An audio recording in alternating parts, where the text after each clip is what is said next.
Bonne journée, je m'appelle Diego Venturi, je suis l'auteur du livre Ariel et Azra. Voilà que je vous le montre dans la caméra.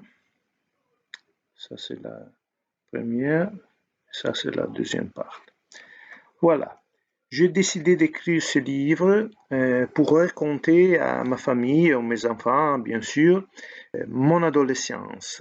Ça veut dire parler de mon premier amour, un coup de foudre vers une jeune fille gitane Yougoslavie que j'ai rencontrée il y a 40 ans à Rome, au centre-ville de Rome. C'était un grand amour parce qu'avant tout, il nous a permis de connaître de différentes religions, de différentes traditions et d'origines.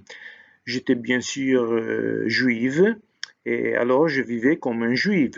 Elle était gitane et bien sûr elle vivait avec les traditions de sa population. Ils étaient gens de voyage, comme on dit en France.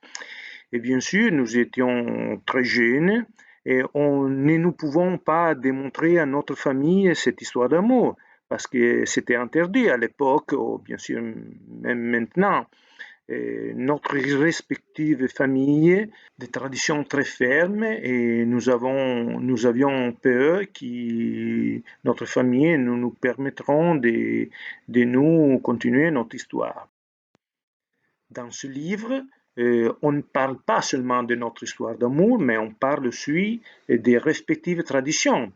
On parle de la Torah, du Talmud, qui sont les livres sacrés du peuple juif, et puis on parle de toutes les traditions des gens de voyage, même s'ils sont de la région des Balkans, mais même si c'est pareil pour les gitans des autres parts d'Europe. Bien sûr, ce livre sert à faire connaître au lecteur. Il ne faut pas juger les juifs et les gitans comme des personnes qui ne sont pas propres ou qui sont mauvais ou voleurs.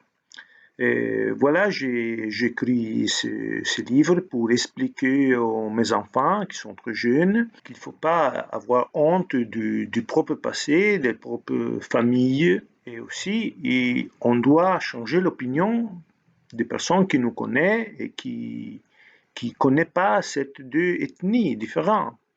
L'histoire se poursuit vers les Saintes-Maries de la Mer en Camargue, où chaque année, le 24, le 25 mai, il y a le radune des jeunes de voyage français, et pas seulement français, mais de toute l'Europe, et pour fêter Saint Sarah, qui est la patronne de tous les gitans du monde. J'espère que vous aimerez bien la lecture du livre et qui vous laisse un sourire quand vous arrivez à la fin.